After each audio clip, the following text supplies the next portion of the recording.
Hi there, it's Clara, staying by your side with songs and words. Have you ever found yourself feeling down because of something small? When that happens, how can we organize what's going on inside our minds? Today's topic is what I am feeling right now. And I'll be talking about what we can try to put into words when we feel discouraged. My videos often begin with an episode where I felt down, and this one is no different. Recently, something happened that left me feeling low. When I asked my supervisor for paid leave, I received a message saying, "Everyone is busy right now. Could you change that date?" It was a small comment, but it stung a little. This kind of situation is probably familiar to many people, the sort of story you often see online. I had an important family matter that couldn't be moved, and my supervisor's point was also understandable, so no one was really at fault. It was simply one of those everyday situations. Still, it stayed on my mind for quite a while. From the moment I read the message over the weekend until I went back to work, it lingered quietly in the background of my thoughts.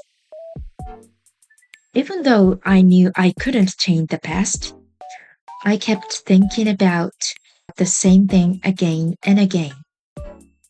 At that point, I remembered something my counselor often says. What were you feeling at the moment? I had been focused on the fact that he made a slightly harsh comment, but I hadn't really identified my own emotions. I was only thinking, I feel down, I feel discouraged. When I paused and looked more carefully at my feelings, I realized it wasn't exactly sadness. It wasn't anger or urgency either. The closest word was awkwardness. I felt awkward about seeing that supervisor again. Along with that, there was a small amount of anxiety, wondering what would happen the next time we met. In this way, the vague feeling of being down became clearer as two emotions, awkwardness and anxiety. Next, I'd like to talk about the benefits of putting feelings into words like this. What happens when we break down our feelings and give them language? I'd like to share two main benefits. The first one is that it can shorten the time we dwell on things. I have been focusing on the facts of what happened, what I did, what the other person said. But facts cannot be changed. And when we keep replaying them in words inside our minds, they can loop endlessly. I shouldn't have said that. Why did I do that? Thoughts like these can repeat over and over, leading to rumination. I found myself doing this throughout the weekend. Moreover, when I was younger, I was afraid of swimming class because I couldn't swim well, and I worried about it for months in advance, thinking, what if I drown? Our minds can replay these scenarios endlessly. On the other hand, emotions themselves usually don't last as long. Even if a wave of sadness comes, daily life continues. We eat, bathe, and go about our routines. And it's difficult to maintain the same emotional intensity for a long time. You may have heard the idea that the peak of anger lasts only 6 seconds. While every situation is different, emotions like sadness or anger are hard to sustain continuously for days or months. So, by shifting our focus from the event itself to our feelings, we may be able to shorten the time we spend replaying a single experience. The second benefit is that it helps us move toward the next step. We cannot easily change what has already happened.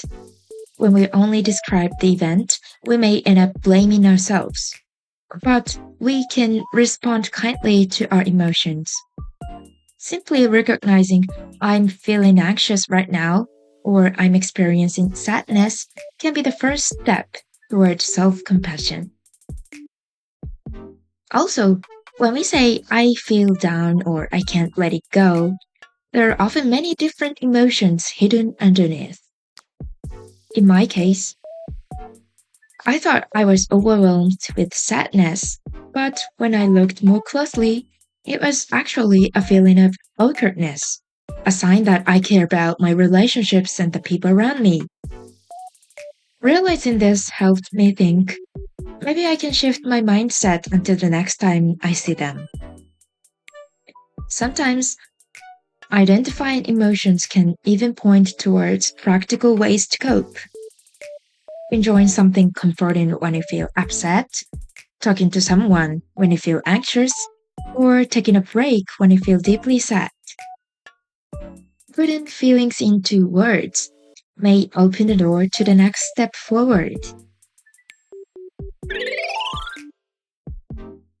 So today, I talked about the importance of putting your feelings into words, especially when you feel discouraged.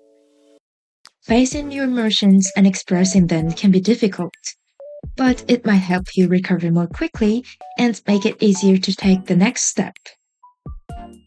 Of course, everyone has different strengths when it comes to expressing things verbally. Some people find it easier to describe events, while others find it easier to describe emotions. I used to think I was good at putting things into words, and I am when it comes to describing situations, but I realized I'm not always as comfortable expressing my feelings themselves. There may also be people who can easily express their emotions but find it difficult to explain the reasons behind them. By understanding our own tendencies, perhaps we can learn to move through difficult days a little more gently. On this channel, I share my thoughts on mental health like this and also post covers on videos. When you're interested, please consider subscribing. See you in the next video. Bye!